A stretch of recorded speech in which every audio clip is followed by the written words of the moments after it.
Lahara mpanomeny finoana folo andro fiaraha-bavaka eto amin'ny radio Antsony Filazantsara.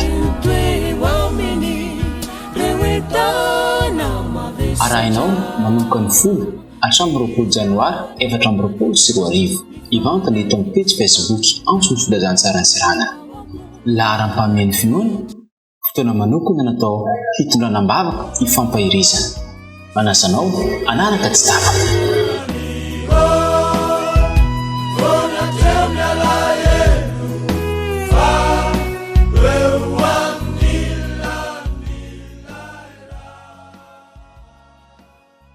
Faly miarabantsika rehetra izay mpanaraka nyity 10 androm-bavaka amin'ity fanombohan'ny taona 2024 ity eto amin'ny radio Antsony Filazantsara amin'ity androany ity. Ankasitrahana manokana ianareo izay manaraka tsy tapaka n'izao fandaharana izao satria dia efa andro fahavalo sahady itsika androany nefa dia mbola eo foana ianareo mazoto miara-mivavaka eto amin'ity radio Antsony Filazantsara ity. Ny faniriko amintsika jiaby dia Andriamanitra manakariam-pahasoavana ny amaly ny vavaka rehetra izay efa nalitombokontsika sy ireo vavaka rehetra izay mbola ho ataontsika manomboka eto mandra-patapitra izao 10 andro-bavaka izao. Ny 10 andro-bavaka dia fandaharana fotoana zany izy io anaovana fanandramana manokana miaraka amin'Andriamanitra. Raha sambany ianao vao niaraka aminay androany zao ity, mbola tsy tara ianao fa mbola misy andro anankiroa ahafahanao manao izany fanandramana mahafinaritra izany. Anombohantsika ny fotoana ety am-panombohana dia hiaraka hivavaka isika aloha. Manasanao mba hanondrika ny lohanao fa hivavaka isika.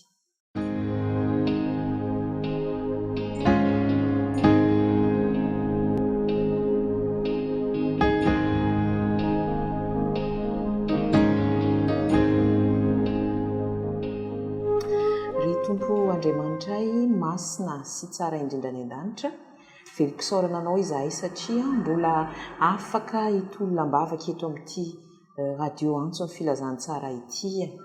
Tompo, mila ny fanatrehanao izahay. Mifona izahay fa mpanota tsy mendrika ary ny fanirinay dia amelanao ny fahotanay tsirairay avy. Ny tena fitalaonay aminao amin'ity fotoana ity dia mba hiainonao ireo vavaka rehetra izay ataonay, ireo efa nataonay tamin'ireo andro valo lasa ary ny mbola ho ataonay no amin'ny manaraka dia hoenonao ary hovalinao ary ny fahasoavanao manana amboampy no aminay tsirairay avy. Io manokana ireo mpanaraka izao fandaharana izao amin'ny anaran'i Jesosy. Amen.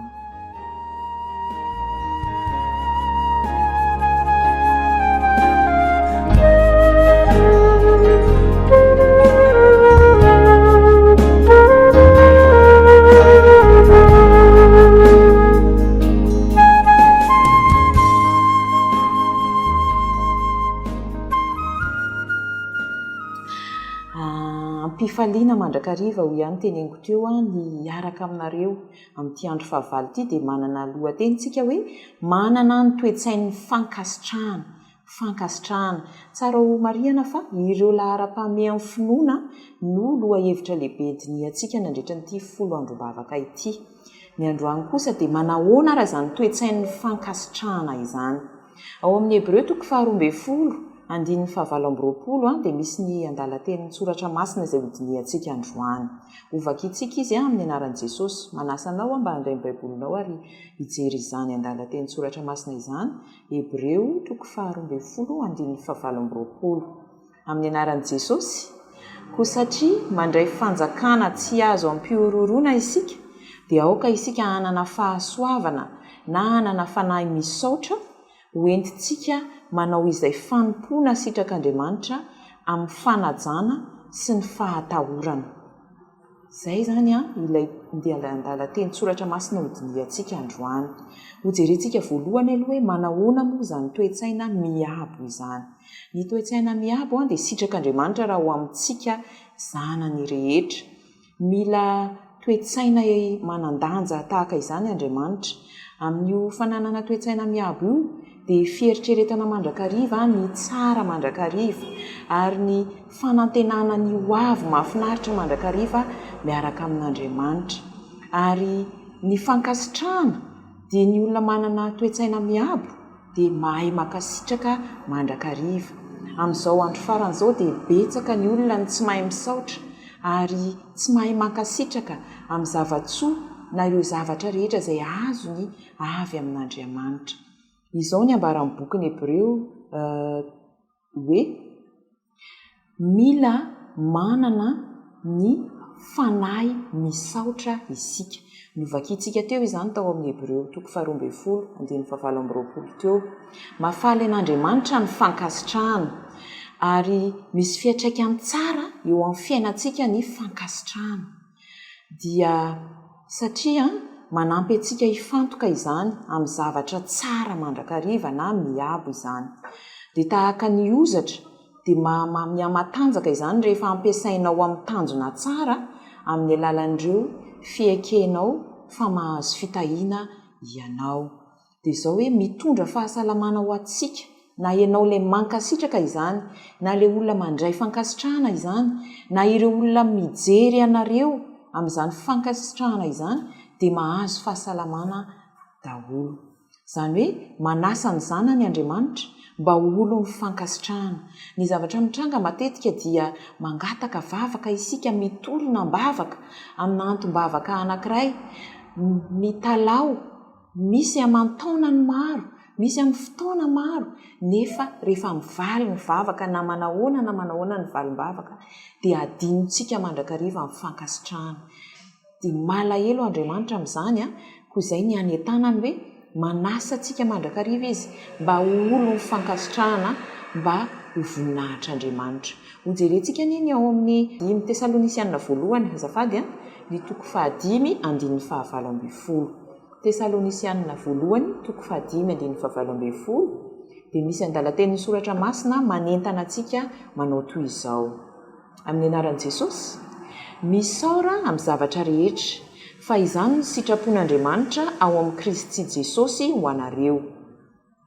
Ampodiky indray mandeha, misaora amin'ny zavatra rehetra, fa izany ny sitrapon'Andriamanitra ao amin'ny Kristy Jesosy ho anareo. Ny zavatra rehetra izay mitranga eo amin'ny fiainantsika dia hisaora mandrakariva Andriamanitra.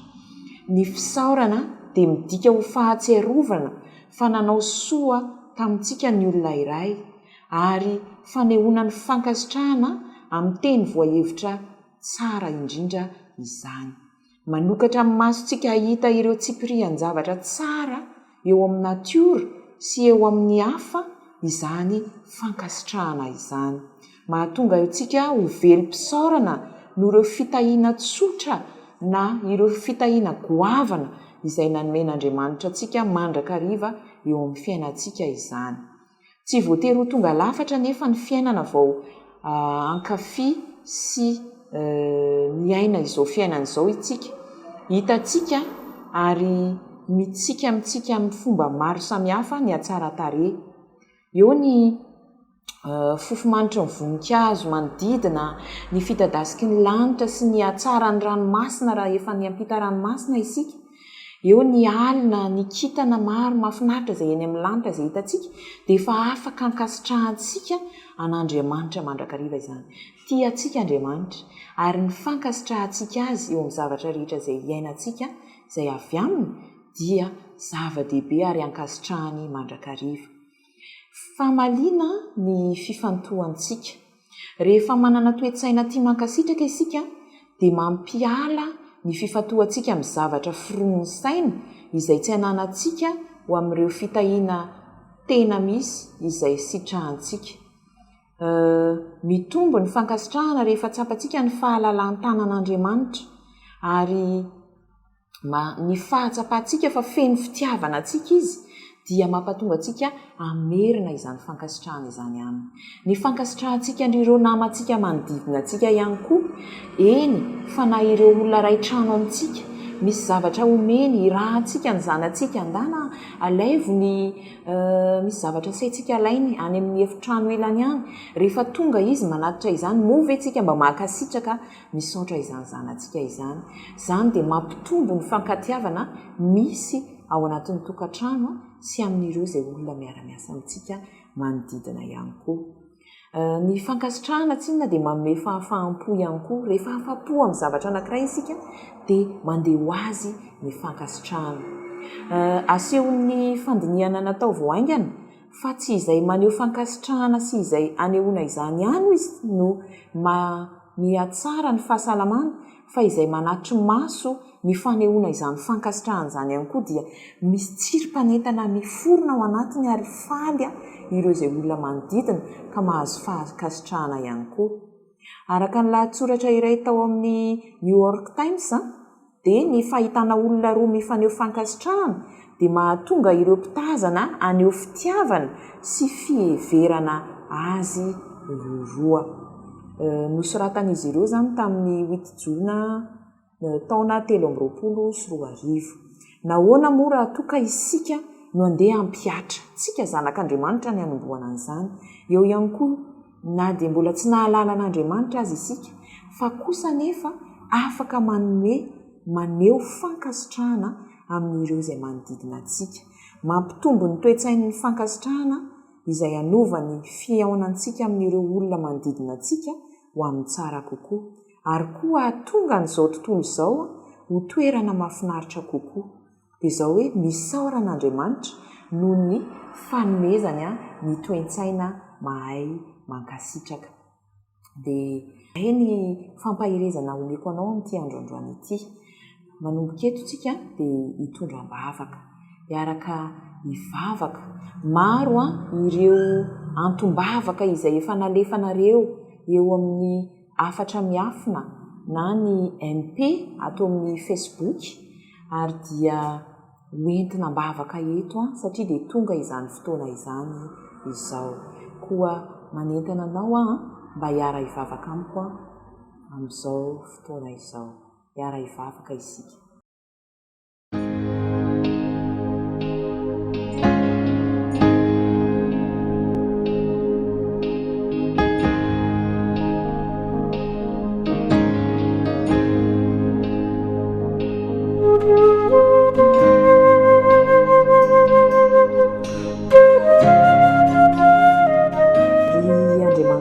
be fitiavano mitolona mafy izahay mba merina aminao ny fankasitrahana sahaza anao noho izay rehetra nataonao anay tsy ampy tompo ny faharetany mandrakizay mba anoloranay anao ny fisaorana mendrika anao kanefa mivavaka izahay mba ahafaly anao ny fisaorana entinay aminao androany mangataka aminao koa izahay mba anilika ny fitsikerana ny fitsaratsarana ary ny avonavina mba hatsapahanay ireo fitahiana tokony ahavelom-pisaorana anay anao ampio izahay anokana fotoana misimisy kokoa anehoana ny fankasitrahanay anao sy ho fankasitrahana ny hafa mihoatra noho izay ampiasainay anaovana fitarainana sy fangatahana samihafa ampitomboy ao anatinay tompo ny toe-tsain'ny fankasitrahana amin'ity androany ity izay dia mangataka vavaka manokana tondra ny antom-bavaka ireto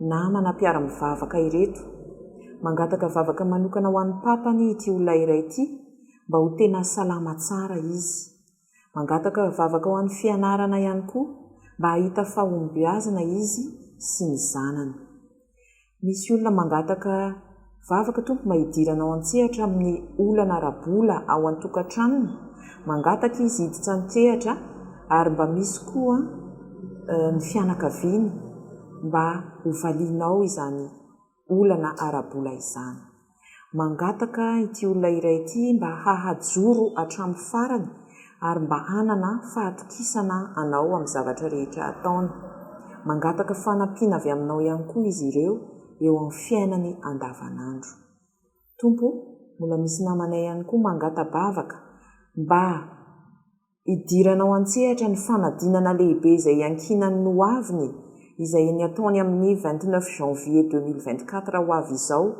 mangataka ny fanahin'ny fahalalana ary ny fanahy masina ihany koa hitarika azy amin'izany fanadinana lehibe izany. Ianao niditra an-tsehatra tompo amin'ny azy ny fanainao masina mba hanany fahendrena hanaovany révision sy hanavany ny exercice rehetra mba hahafahany mahafaka amin'izany fanadinana lehibe izany. Mangataka vavaka ihany koa tompo ity olona ity ho any zandriny izay antsoina hoe fenoasina mba ho feno hery sy tanjaka sy fahasalamana ary fahendrena izy ahafahany mamita ny fianarana ataony mba ho arovany Jesosy amin'ny rahatry rehetra izy indritra mandritra ny 2 taona sisa tavela amin'ny fianarana izay ataony amin'izao fotoana izao. Mitalao aminao ho an'izany zandry izany, izany fenoasina izany. Ianao tompo no hitari-dalana azy mandrakariva, hiaro azy amin'ny fakapana maro isan-karazany ary hitari-dalana azy amin'ny fianarana izay nataony. Mangataka ihany koa tompo ity olona iray ity ho an'ny vahaolana ho amin'ny fiainan-tokantrano. Vahanao ireo olana ary ampinao izy mivady mba hitombo fifankatiavana ary hitombo fitiavana anao izy ireo ka hifamela heloka, hifanampy eo amin'izany tokantrano izany. Velontenan'izy ireo dia jereo amin'ny fomba manokana ary tantano nyizany tokantrano izany na eo amin'ny zanany na eo amin'izy mivady. Dia misy ihany koa fianakaviana anankiray mangataka mba hiteraka, mba hanana zanaka sy taranaka izy ireo.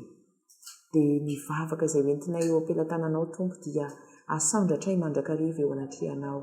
Meteza ianao hiaino ny vavaka izay ataonay ary meteza ianao amaly izany vavaka izany araka ny alehibe nindrafonao. Misaotra sahady tompo satria fantatray fa Andriamanitra mahefa ny zavatra rehetra ianao ka amaly anay araka ny alehibe nindrafonao. Mankasitraka tompo no izany fitiavanao izany. Nohony amin'ny anaran'i Jesosy no iriko sy angatahako ny vavaka misaotra tompo malalo. Amen.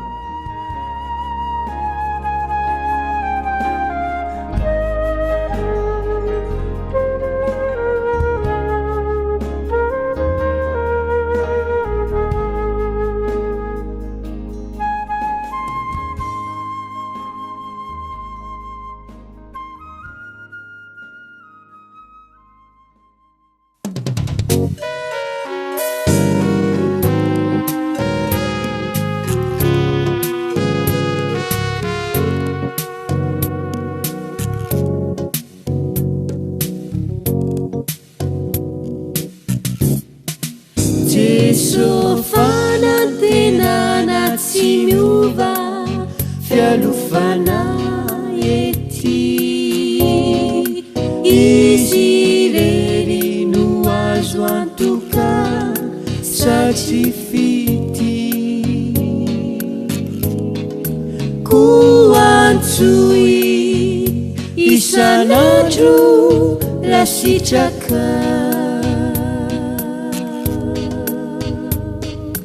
favolon'izy hitay ny fiainana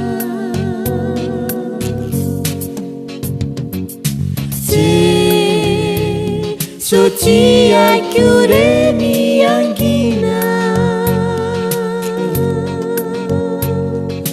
no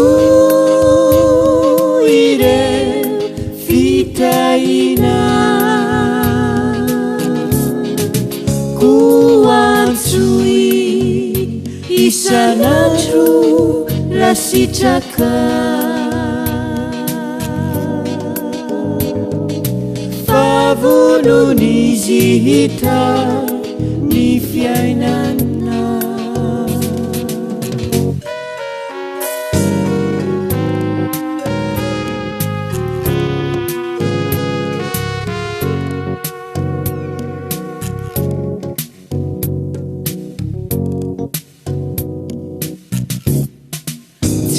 Jesoniani sy zay mbolo avy dia tolotra hoanay fahasoavana feno dory mandrakizay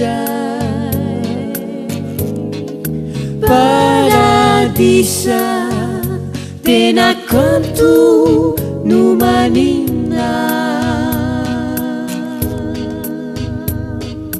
tsy voatanisaniso zay vitana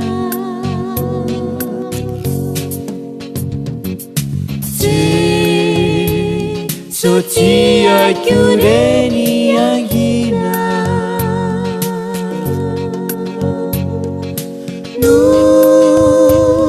ireo fitahina paradisa tena kanto no manina tsy voatanisa so zay vitana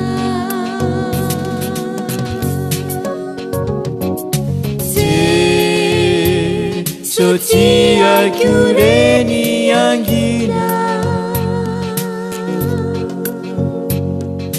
no ireo fitahina paradisa tena kanto no manina tsy voatanisa so zay vitana koantsoi isanandro rasitraka favononizy hita ny fiainana